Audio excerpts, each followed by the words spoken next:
শবে বরাতের নামাজ রোজার চেয়ে স্বামী স্ত্রী সহবাস করা উত্তম, এমন এক প্রশ্ন করেছেন একদিনই বোন, আপনি সুন্দর একটি প্রশ্ন করেছেন আমাদের মাঝে। দেখুন, শবে বরাত হচ্ছে অত্যন্ত গুরুত্বপূর্ণ একটি রজনী, যে রজনী আল্লাহ সুবহানাহু ওয়া তাআলা অধিকাংশ মানুষকে ক্ষমা করে থাকেন।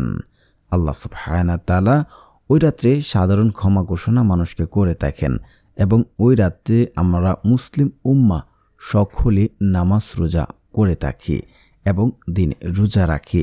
তো স্বামী স্ত্রী সহবাস হচ্ছে অত্যন্ত গুরুত্বপূর্ণ বৈবাহিক জীবনে। স্বামী স্ত্রী সহবাস না করলে বংশবৃদ্ধি হতো না, স্বামী স্ত্রীর বন্ডিংটা ভালো হতো না এবং স্বামী স্ত্রী কি আদৌ কি সহবাস করা নফল নামাজ রোজার চেয়েও কি উত্তম? এ বিষয়ে জানতে হলে আপনাকে সম্পূর্ণ ভিডিও দেখতে হবে। তাই বলছি, না টেনে সম্পূর্ণ ভিডিও দেখার অনুরোধ রইল। যারা এখনও চ্যানেলটি সাবস্ক্রাইব করেননি, প্লিজ চ্যানেলটি সাবস্ক্রাইব করে দিয়ে পাশে থাকবেন। শবে বরাতে প্রত্যেক মুসলমানই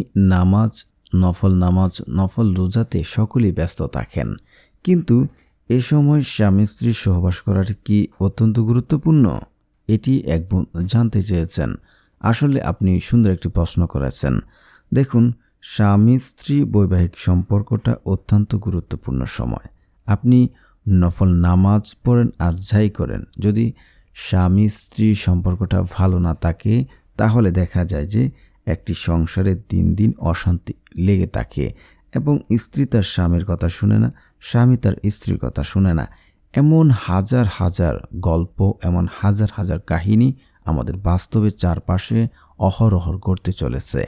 দেখা যায় যে স্ত্রী স্বামীর কথা শুনে না, স্বামী স্ত্রীর কথা শুনে না।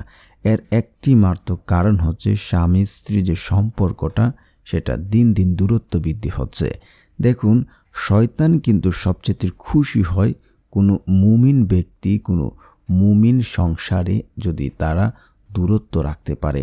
আল্লাহ সুবহানাহু ওয়া তাআলা সবচেয়ে খুশি হয় স্বামী স্ত্রীর সম্পর্কটা যত ভালো থাকে। স্বামী স্ত্রীর সম্পর্কটাকে লাভ পিরামিডের মতন করা হয়েছে। স্বামী স্ত্রী যত কাছাকাছি থাকবে তত আল্লাহর সান্নিধ্য লাভ করবে, আর স্বামী স্ত্রী যত দূরে সরে যেতে থাকবে আল্লাহ তাআলার রহমত থেকে তারা দূরে সরে যেতে থাকে। স্বামী স্ত্রী এই কলহ আস্তে আস্তে এতটাই প্রকট হয়ে দাঁড়িয়েছে যে একসময় স্বামী স্ত্রীর বৈবাহিক সম্পর্কটা নষ্ট হয়ে যায় এবং তারা বিচ্ছেদ পর্যন্ত এই সম্পর্কটা ঘটায়। স্বামী স্ত্রী যদি বন্ডিংটা ভালো না থাকে, যদি আপনি চাকরি করেন, ব্যবসা করেন, তাহলে দেখা যায় যে সেখানে আপনি মনোযোগ দিতে পারবেন না, সেখানে আপনি অস্থিরতা ফিল করবেন এবং আপনি ব্যবসাতে মনোযোগ দিতে পারবেন না, ভালো করে ব্যবসা করতে পারবেন না। যদি আপনি চাকরি করেন, চাকরিতেও কিন্তু আপনি ভালো করে মনোযোগ দিতে পারবেন না।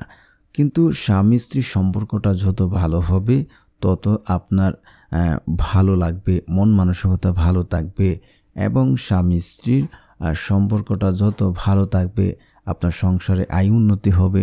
কারণ হচ্ছে আপনার মন মানসিকতা ভালো থাকবে, আপনি কাজে মনোযোগ দিতে পারবেন, ব্যবসাতে মনোযোগ দিতে পারবেন। আপনার মানসিক যে একটা সুস্থতা সেটা আপনি বজায় রাখতে পারবেন এই স্বামী স্ত্রীর ভালো বন্ডিং এবং স্বামী স্ত্রীর ভালো সম্পর্কের কারণে। তো স্বামী স্ত্রী সহবাস অত্যন্ত গুরুত্বপূর্ণ। দেখুন, শবে বরাতের নামাজ হচ্ছে নফল, রোজা হচ্ছে নফল।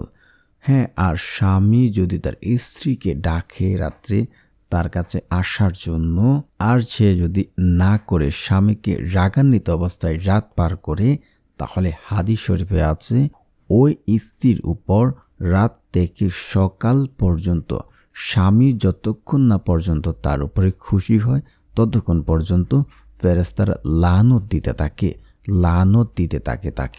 তাকে লানত দিতে থাকে। তো কতটা গুরুত্বপূর্ণ! আপনি যতই নফল রোজা রাখেন না কেন, আপনার স্বামী যদি আপনার উপরে অসন্তুষ্ট থাকে তাহলে আপনার কোনো কিছুই কাজে আসবে না। আপনার 3 শ্রেণীর মানুষের নামাজ কবুল করা হয় না। তার মধ্যে হচ্ছে স্বামীর অবাধ্যতা, স্বামীর কথা যে স্ত্রী শুনে না তাদের নামাজ। স্বামী ভালো কথা আবার হারাম কোনো কথা বলছে সেটা যদি আপনি না মানেন তাহলে সেটার জন্য আপনি দায়ভুক্ত নয়। স্বামীর হালাল কথা আপনাকে মানতে হবে।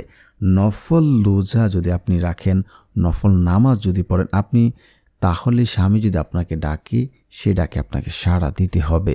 কারণ স্বামীর জৈবিক চাহিদা আপনাকে আগে পুরা করতে হবে। ধরুন আপনার স্বামী আপনার সাথে ইন্টারকোর্স করতে পারল না, এখন আপনার স্বামী যেদিকে তাকাচ্ছে, নারীকে দেখিয়েছে, বিভিন্ন ধরনের কুচিন্তা কুকল্পনা মনে টানছে, সেটা কিন্তু তার জিনার গুনাহ হচ্ছে।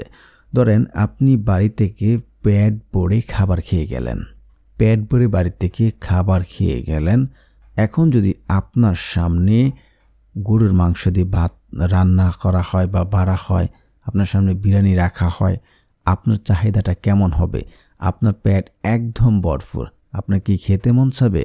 ঠিক তেমনি একজন পুরুষের যদি জৈবিক চাহিদাটা সে পুরা করে যেতে পারে, জৈবিক চাহিদাটা সে শেষ করতে পারে, তাহলে তার সামনে যতই বেগানা নারী আসুক না কেন, সে কিন্তু সেখানে নজর দেবে না, সে কিন্তু সেখানে কুদৃষ্টিতে তাকাবে না, তার মনে কুচিন্তা আসবে না। এতে করে তার ইবাদতে কিন্তু মনোযোগ বৃদ্ধি হবে। দেখুন, আপনি শবে বরাতের নামাজ এবং রোজা, আপনি যদি শবে বরাতের নামাজ পড়তে যান, তাহলে আপনি রাত্রে নামাজ পড়বেন, তার আগে তো আপনি স্বামীর সাথে ইন্টারকোর্স করতে পারেন। এখানে তো কোনো বাধ্যবাধকতা নেই। আপনি ইন্টারকোর্স করে রাত্রে গোসল করে নেবেন, গোসল করে আপনি আবার পুনরায় কিন্তু নামাজ পড়তে পারবেন। এখন কথা হচ্ছে যে আমি নফল রোজা রেখেছি শবে বরাতের, স্বামী বাড়িতে ছিল না, সে সকালে এসে সে আমাকে জোর পূর্বে আমার সাথে ইন্টারকোর্স করে ফেলেছে, এতে কি হবে? আমি তাকে দিলাম না। স্বামী যদি দূরে কোথাও থাকে, তার কাছ থেকে আগে পারমিশন নিয়ে নেবেন যে আমি কিন্তু রোজা রাখছি, আমি কিন্তু নফল রোজা রাখবো। স্বামী যদি আপনাকে অনুমতি দেয়, তাহলে আপনি নফল রোজা রাখতে পারেন। এখানে কিন্তু নফল রোজা, ফরজ রোজার ক্ষেত্রে কিন্তু তা হবে না। কারণ ফরজ রোজার ক্ষেত্রে স্বামী আপনাকে যতই জোর করুক, যতই কিছু করুক, আপনি কিন্তু স্বামীর কথা সেখানে না রাখলে কিন্তু আপনি গুনাহগার, পাপী হবেন না। কারণ এটা আল্লাহর আদেশ, আর আল্লাহর আদেশকে অমান্য করলে আপনি গুনাহগার হবেন। আর নফল নামাজ রোজার ক্ষেত্রে হচ্ছে, আপনি নফল নামাজ পড়লে আপনার সওয়াব হবে, না পড়লে আপনি গুনাহগার হবেন না। নফল রোজা রাখলে আপনি সওয়াব পাবেন, না পড়লে আপনি গুনাহগার হবেন না। কিন্তু আপনি যদি নফল নামাজ, নফল রোজার জন্য স্বামীকে কষ্ট দেন, স্বামীর চাহিদা পুরা করতে বাধা দেন, তাহলে কিন্তু আপনি গুনাহগার হবেন। একটি হাদিস আমি প্রথমেই বলেছি যে ফেরেশতারা সকাল পর্যন্ত, যতক্ষণ না পর্যন্ত আপনার স্বামী আপনার উপরে খুশি না হয়, আপনার নামাজ রোজা ইবাদত কবুল করা তো হবেই না, এবং ফেরেশতারা আপনার উপরে লানত দিতে থাকবে।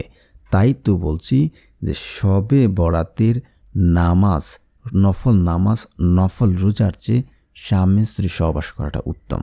কারণ স্বামীর আদেশটা আপনাকে এখানে মানতে হবেই, কারণ স্বামীর যদি চাহিদা চায় আপনাকে তা করতে হবে। আশা করছি আপনারা বুঝতে পেরেছেন এতক্ষণ ধরে আলোচনাটি শুনে। ধন্যবাদ দিনী ভাই ও বোনেরা, আপনারা সকলেই দিন মেনে আমল করুন ইনশাআল্লাহ।